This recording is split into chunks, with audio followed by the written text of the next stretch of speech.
Good afternoon. It's 4:20. Let's get high.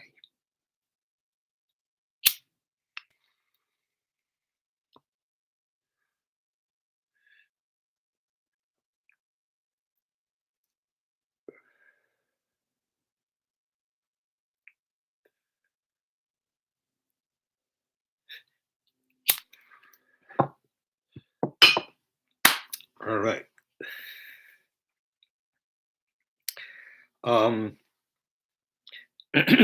As I mentioned yesterday, excuse me. As I mentioned yesterday, we're in the week of Tiferet, the third week of the 7 weeks leading to the holiday of Shavuot. And Tiferet means beauty. What's so beautiful about Tiferet? Well, on one hand, you can say it corresponds to the torso, which is certainly the beautiful part of the body that we all tend to stick out, right? Be proud of. In the army or the service, hey, stand straight, stick out your chest, be proud. Anyways, and all the limbs, and the head, everything is connected to the torso. And it explains in the Kabbalah and the mysterious books of the Jewish people that the reason that Tiferet is beautiful is it's made from Chesed and Gevurah. It's made from kindness and severity, two opposites. And from these two opposites, like many, many colors can emerge when you put them together. And that's what beauty is. Beauty is not just one color. Beauty is many colors. So what is beautiful to the Creator is diversity. And these are kind of like the primary colors. But what is a color? A color is a vibration. Scientists, astronomers, they can get the light from like a faraway star, and they can break it down, and by breaking down the light, like basically putting it through a prism, so it breaks it up into different colors, and they can like measure the colors, and through that they can tell what minerals are in that star. Why? Because each mineral has a different vibration, and that vibration boils down to a color. So, in a sense, every human being has a different color. We all vibrate at a different vibration, and certain people that we kind of dig, so those are generally the people that we kind of vibrate with. They got a vibration, we got a vibration, let's go vibrate. It's called good vibrations, but you don't vibrate with everyone. There's some people, man, you feel repulsed. There's something about them. You don't want to be around them. They just have this vibration. Some people are very excited. Some people are very turned off, laid back. There's all different types. And that's what God likes, diversity. And of all the countries in the world, America is truly the most diverse country. And because we're made, other than the native people, that we all came from somewhere, we're all immigrants. So we're all equal in that sense. And I think that gives us the sense of freedom. Because, you're not free if someone's over you. Oh, there's always going to be people who are going to be bigger, richer, more beautiful, smarter, whatever. Can throw a basketball better. There's all different types of things. And some of them maybe are not applicable. Is being able to do the thing that you love. It's really be the person and the Creator. And yes. And so anyway, so America is really, in that sense, it's America the Beautiful, because we're made up of all sorts of people. And but we have a problem, and really our big problem is, we have a religious problem. That's why we have separation in America. If it wasn't for that, we would all really get along, really well. And since Europe has pretty much cut down, shut down on religion, they are not religious at all, hardly. And America is going that way, but still we are the bastion of religion.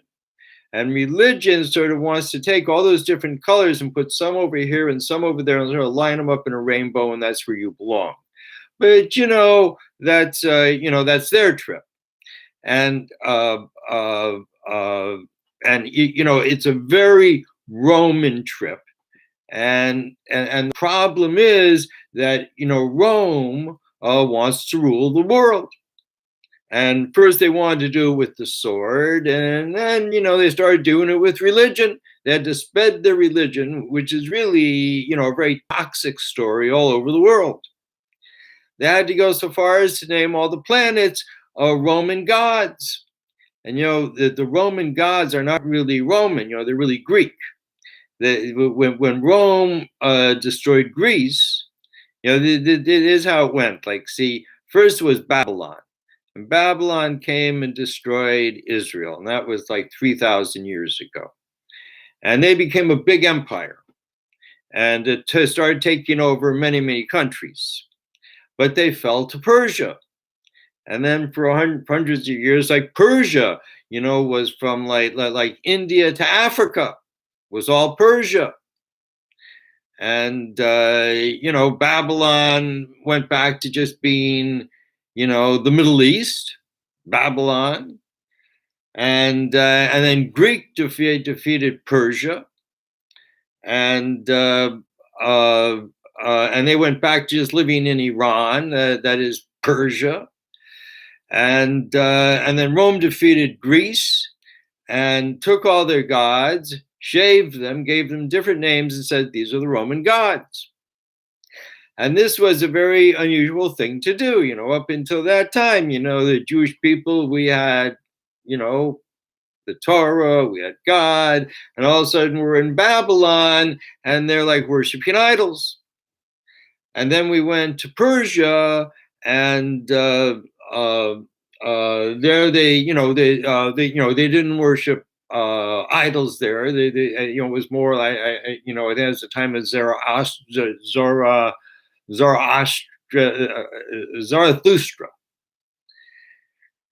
And they were like a much more civilized people. And the Greeks were also very civilized, but they were trying to come up with a scientific, mathematical way of understanding what creation was. And they were kind of the recipients of all this Jewish knowledge and Babylonian knowledge and Persian knowledge. And all of that went into Greece, and they wanted to Hellenize the world. They want everyone just to be a pool of knowledge, and basically like that's where kind of the secular state began.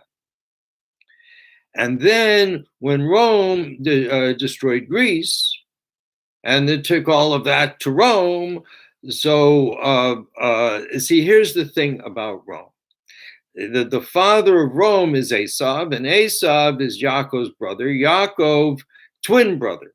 And Yaakov later becomes Yisrael, and the 12 tribes come from him. And he has, his son Esav sold his birthright to Yaakov, because the famous story, when they were being born, they were fighting who would come out first, because that would be the firstborn. But Esau was stronger. He came out first, but in the end, he didn't really want it.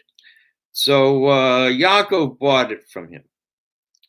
And as a result, that Esau had to leave the land and really had no spiritual teachings at all. He sort of gave up on everything. And he eventually made his way to Italy, And there's this, it is another very cool thing about Rome, that besides they're on 7 hills, but Rome has this story of how Rome started. I think it was Remus and I can't remember. Remus and Romulus, something like that. They had 2 similar names, and they were brothers, and they were fighting over where to put Rome, what side of the river to put Rome. And one brother killed the other brother, and that's how it got decided. And it's interesting because there are 2 moons around Mars, not moons like anywhere else in the solar. Well, maybe not. Probably Pluto has some moons like this because they're oddly shaped. They're not round. They're rather small, and eventually one of them is going to die. It's going to fall to the earth. They can see it like through its pattern. They'll take many, who knows how many years, but it is destined to die and the other is destined to live. So it's interesting because they pray to Mars and they have this similar kind of story where it started. And the Pope, the Pontiff, is a bridge between 2 worlds. That's what, and that world is the world of Mars, and that's who they would pray to. And they didn't have any set sort of thing. And the Pontiff, his job was to come up with ritual. Today we're all going to look to the north. Tomorrow we're going to bow to the south. Whatever, man. It didn't really matter. And the last ancient pontiff before Christianity was Julius Caesar. Just interesting historical sort of stuff. And but now, like Rome has, as they wanted to in the beginning, in many ways really has conquered the world in that they name all the planets. They change everyone's name. Like, my name is Dovid, but they change it to David. They Romanize everything. And they call this Western civilization, and we're always competing with the rest of the world to be the best. And this is just, I'm into competition, but it should be like in the arts. It should be in sports. It shouldn't be like in politics and nations. We have nothing to compete about. If we want to survive as a species and as an Earth, we need to cooperate. We need to cooperate with one another, and that's just obvious. Except for the people who really are after power and shit like that. And for them, they just want to lie. And the lie, and so much of what Rome tells us is a lie. And it's interesting. You got kind of 2 sides of Rome, leaving out the army, but it's really like the science of Rome. And I mean, you got the history of Rome, but you really get, you have the science of Rome.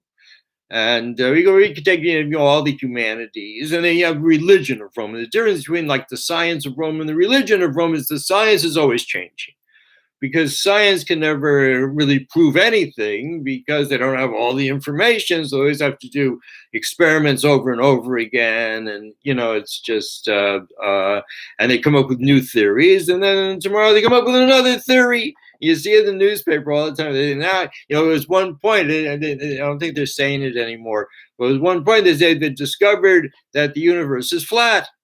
And I thought, well, that's interesting. 500 years ago, the same scientists said that the earth was flat. They changed their mind about that. They'll change their mind about this. They're going to change their mind about everything because they don't have a whole picture. I mean, we're a little tiny, we're so tiny, we're less than a dot.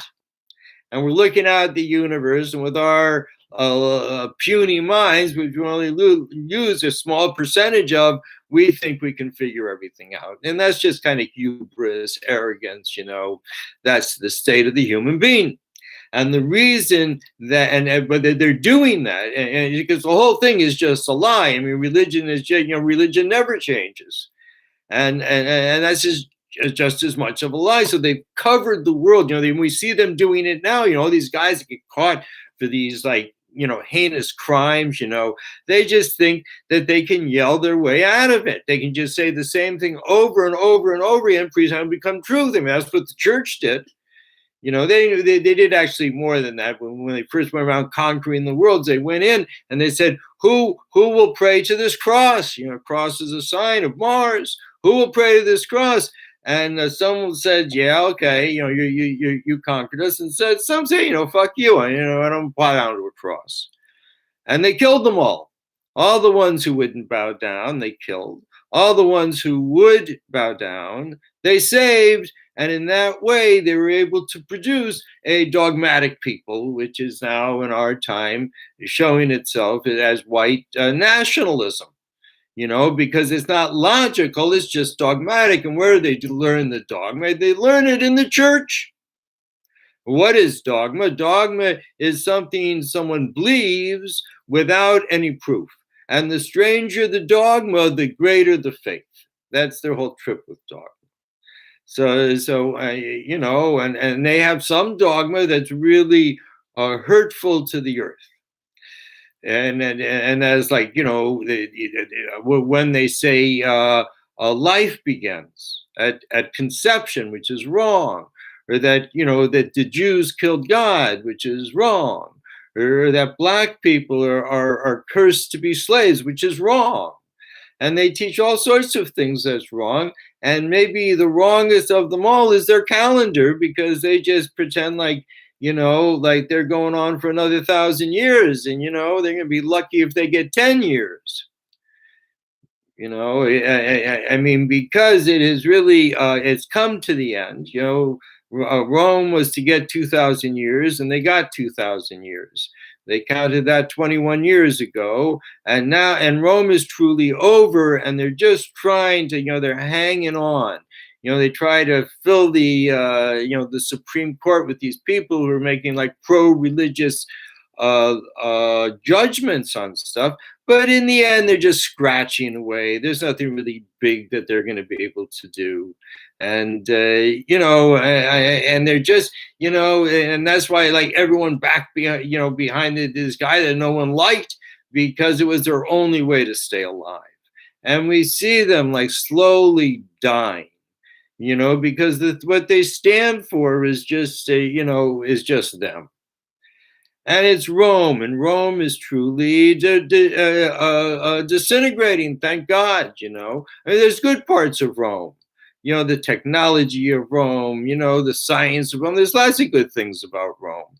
The way they were able to, they've always been famous for this, for their technology and their road building and, and their science. And all these things can be used for good in the world, as long as Rome is not deciding, sort of what's the meaning of life, is, that Rome has to rule the world. And though I must say, I mean, I like President Biden. I've always liked him. I respect him, but I think he has the wrong take on on world politics, because he's still like playing the tough guy. Do this. We're going to send in our troops. That's the last thing we want to do.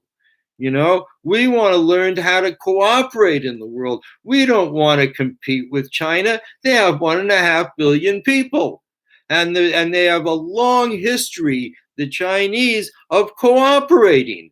That's how they built the China, the wall of China. And the thing, I've heard this from Chinese people that tell me the thing in China, if the leader gets up one day and says, we're all going to do this, everyone's going to do that. And we see what they did with the corona. They immediately built this hospital, and they know how to work in cooperation. So why should we be competing with them? Seems to me that they can do these things, that we should give them lots of work to do. And why do we should do other things. We should do things. We're good at, invention and really, and we should be free to do that instead of forcing our people to work in sort of some corporation. Anyways, and because we're going into a new era. We're going into 1,000 years of women, 1,000 years of peace. And we're not going to do it with our sword. We're going to beat our sword into a plowshare, meaning that we're going to take all this, obscene amount of money billions of dollars. No, it's $1 trillion a year that we spend on the military. And now they're complaining, oh, we're not getting anything now. $1 trillion a year for what? So we can have people all over the world in case someone does something, we can blow them up. This is just too absurd. And we've really come to the end of this pattern. The Cold War is over. We now are connected to everyone in the world. We travel everywhere in the world, and we know everyone in the world is beautiful. They're all beautiful. We all have the same hopes and dreams, and just in a different color, in a different way. And anyway, so this is all sort of a hakdama, a preface to. I really wanted to talk about the book I'm writing now. I just finished. In the fall, I published. I did it very quickly. I actually wrote it in 2 months. My book. Sex is a metaphor. A metaphor to history. Trump 7/7 and the 1,000 Years of Woman. It's available on my website, dovidhouse.com. Please buy it and review it. But as soon as I finished it, I was just pushed. These kind of books, they just push themselves out of heaven. And to write another book. And I finished that. I went through it once. I'm going through it the second time. I'm hoping to publish this book in the middle of July, because these are the 3 weeks of mourning. It's a very kind of special time for me. It's when I came to Torah. So it's a very high time anyways. The 3 weeks between when Rome broke into the into the gate of the temple, into the wall. All that's left is that one little piece of wall. It says all the walls were made by the dignitaries, but one wall, the Western Wall, was made by the people, and that's the only wall left standing. And they have huge stones, just huge. They have no idea how people not just move them, but place them very exactly 1 inch. The top one was always 1 inch behind the bottom one, back in, so it wouldn't look like it was falling over. So, why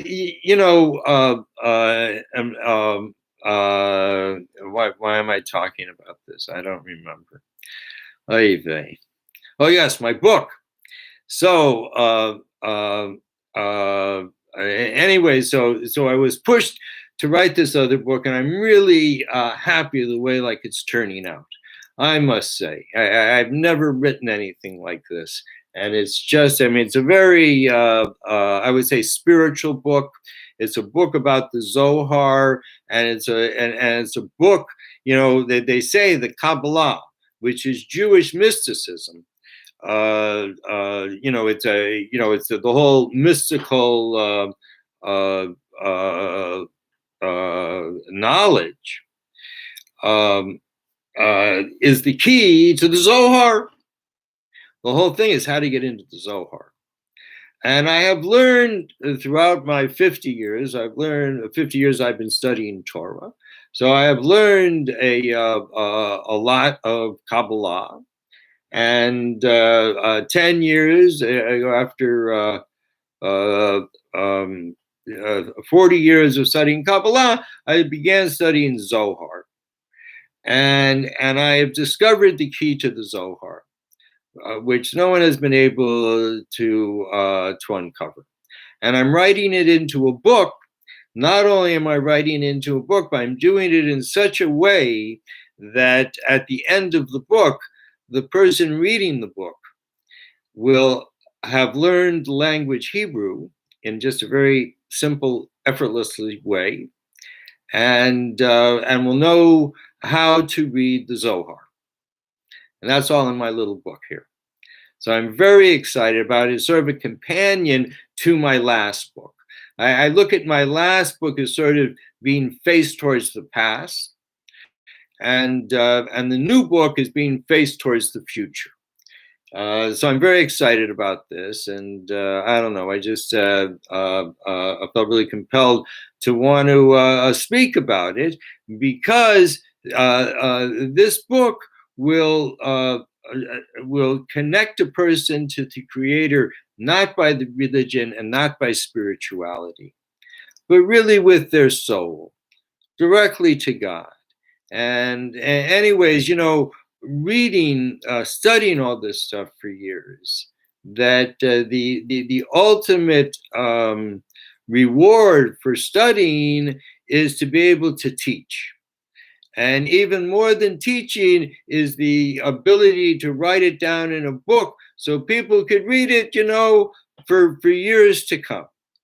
And I believe that this book will shine such a strong light into the darkness that it will make will make the lie just shudder. And it's very just inclusive of everything, of everybody. And I'm just, as I'm writing it and stuff, it's like, people say like the life of a writer is kind of solitary and lonely. And I don't really buy that, because I just, when you have all these voices talking at you inside your head, when you have like this tremendous excitement of bringing down, these ideas and putting them onto paper, I mean, it's like really exciting. It's true, it's hard to really share it with anyone, but in its own way, it's an extremely exciting life. And and I really like enjoy.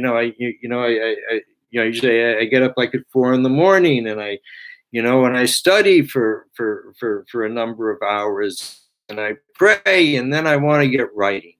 It's like all that energy, and it's just such a pleasure. And that's the thing, as an artist, you want to have pleasure from your art. As A.B. Singer, I don't remember, but is a great Yiddish writer, once said that if you don't like to write, people aren't going to like to read it. So I'm hoping that because of my excitement and what I'm writing, that people will also feel so excited to read it. And I'm looking for as I just put out a thing, I'm really looking for some sort of intern who can help me, like with the marketing thing. I've never been good at that. I just write books and no one reads them. No one knows about them. But this book, people need to know about. So anyways, I'm just sharing this because it's good to share this kind of, to me, it's very good news. I'm very excited about it, and maybe I can share more of my book, as we do these little talks. But I see my 30 minutes is coming to a close, and I'm kind of saying it late, but feel free to ask me questions. There's a lot of things I can really answer in very unique ways. There's such a unique knowledge. This just changes everything. And I believe my book is just so well sourced that it's really irrefutable. And it really changes everything. And I'm hoping to get it out there and have people read it and talk about it, because that's it's sort of like, I don't feel it's going to take a lot. Sort of like 420, it's like this, it's an acrostic for Olam Shana Nefesh in Hebrew, Ashan, smoke, with Gematria 420, everyone just, oh yeah, man. So I'm hoping also with it, people will just see it and go, oh, right, man, that's what's happening. So anyways, but in the meantime, you can buy and read and review my other book, Sex, a Metaphor to History, Trump 777 and the 1,000 Years of Woman. Also, wonderful books I'm very proud of. And I rushed to get it done before the election. I was hoping maybe I could get a voice. I didn't, but the thing that did happen is, as soon as the day after I published my book, Trump got sick. And I take complete responsibility for that. Glad I did it.